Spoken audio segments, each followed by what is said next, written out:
చిత్తూరు జిల్లా కుప్పం మున్సిపల్ పరిధిలోని 9వ ward model colony సమీపంలోని డంపింగ్ యార్డ్ నుంచి దుర్వాసన వస్తోందని స్థానిక ప్రజలు వాపోతున్నారు. డంపింగ్ యార్డ్ గేటు బయటే చెత్తను పడేస్తున్నారని జమున, చిన్మని, పేరస్వామి ఆవేదన వ్యక్తం చేశారు. డంపింగ్ యార్డ్ల వల్ల పిల్లలు అనారోగ్యం బారిన పడుతున్నారని ఆవేదన వ్యక్తం చేశారు. మున్సిపల్ సిబ్బంది నిర్లక్ష్యంతోనే గేటు బయట చెత్త పడేస్తున్నారన్నారు. వర్షం పడితే డంపింగ్ యార్డ్ నుంచి నీరు డెకేపల్లి చెరువు వెళ్తే మేము అనేక రోగాల బారిన పడే అవకాశం ఉందన్నారు. మున్సిపల్ అధికారులకు ఫిర్యాదు చేసినా పట్టించుకోలేదని వాపోయారు. ట్రాక్టర్స్ డ్రైవర్లను ప్రశ్నిస్తే మేము అంతే అలానే చేస్తామని దురుసుగా ప్రవర్తిస్తున్నారని ఆరోపించారు. సంబంధిత అధికారులు స్పందించి డంపింగ్ యార్డ్ను వెంటనే తొలగించాలని వారు డిమాండ్ చేశారు.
ప్రస్తుతం మనం కళ్యాణదుర్గం నియోజకవర్గం చెట్టూరు మండలం ఐగార్లపల్లిలో జెడ్పీటీసీ మంజన్న దగ్గర ఉన్నాం. మనం ఇప్పుడు మంజన్న గారి నుంచి చెట్టూరు మండలంలో గత ప్రభుత్వం చేసిన పథకాల గురించి గాని ప్రభుత్వం నుంచి లబ్ధి పొందిన ప్రజలకు లబ్ధి చేకూర్చిన విషయాల గురించి కూడా క్లుప్తంగా మనం తెలుసుకున్నాం. మంజన్న గారు,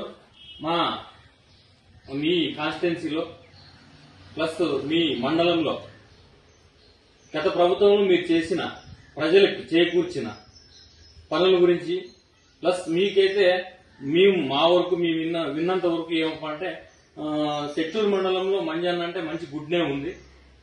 ఆ గుడ్ నేమ్ మీరు ఎలా సంపాదించుకున్నారని మీకే తెలుసుంటుంది. ప్రజల్లో మేము వింటుండేది వినికిడేది, ఎక్కడ పోయినా కూడా మంజన్న అంటే చాలా మంచివాడు, ఒక మంచి వ్యక్తి అంటున్నారు. మరి మీరు ప్రజలకు చేకూర్చింది ఏంటి జెడ్పీటీసీగా? మేము ప్రస్తుతం ఇప్పుడు జెడ్పీటీసీగా నా వైఎస్ సర్పంచ్గా ఇది ఎన్నుకోబడినాం మనం వైఎస్ఆర్సీపీ పార్టీ తరఫున. మేము గతంలో చేసిన మంచి పనుల వల్ల ఆకర్షితులై